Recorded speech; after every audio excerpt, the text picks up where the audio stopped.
I knew, she'd keep on aging like the rest of us for as long as she held the role of elder. And just how long that would be wasn't known. I'd asked. In fact, I'd been peppering her with non-stop questions pretty much since I'd learned her identity. But I'd quickly discovered that some things never changed. There was still a lot of craft secrets I wasn't yet privy to, and might never be. I was trying to accept that fact, but it was proving difficult. Ve frowned and turned her attention back to the contents of the box. I don't remember any phone call, but of course I remember how I felt about him and the way he weaseled his way into the hearts of the women in this village, then left them high and dry. It was shameful.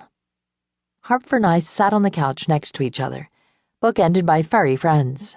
On my left lolled my cat, Annie, a black ragamuffin I'd taken in a couple of months ago after her owner had died tragically. On Harper's right sat Tilda, Aunt Ve's fluffy gray and white Himalayan. Tilda was usually a cranky puss, but today she was allowing Harper to pet her with nary a hiss. Missy was curled up on the floor in front of my mother's chair, looking as if she was asleep, but her ears were perked as though she was listening to every word being spoken about Miles Babbage. Looking utterly bewildered, Harper said, "You really didn't like him, Aunt Ve?" Aunt Ve continued to sort through the box. Honestly, I didn't know him, other than by his reputation as a ladies' man. I wanted nothing to do with that. If anyone was to do any heartbreaking around here, it was me. "And has been," my mother said with a smile. Ve waved her off with a laugh. Oh, one or two, here and there.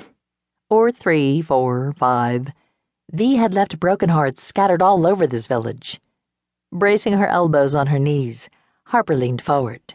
She opened her mouth, then closed it again, her forehead furrowed.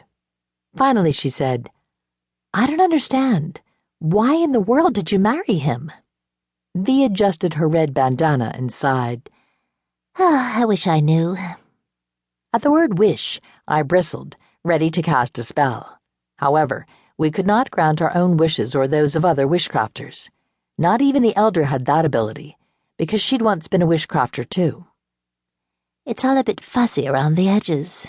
Ve winced as though struggling to pull memories from a distant corner of her mind. I recall that Miles came by as you wish one Friday afternoon, completely out of the blue. It had been a year since anyone had last seen him. My sister asked, "Wasn't that cause for alarm? That he disappeared for a year?" Not really, Ve answered. He was often out of the village for long stretches of time.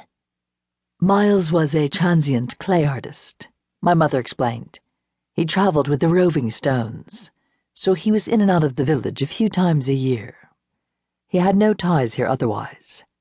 She uncrossed her legs, shifted her weight, and then tucked her bare feet beneath her. She didn't wear shoes, ever. Her feet never touched the ground. She floated everywhere.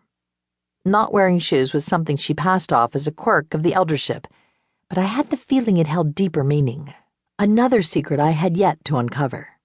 Ve added, You never knew when Miles was going to show up, or leave again.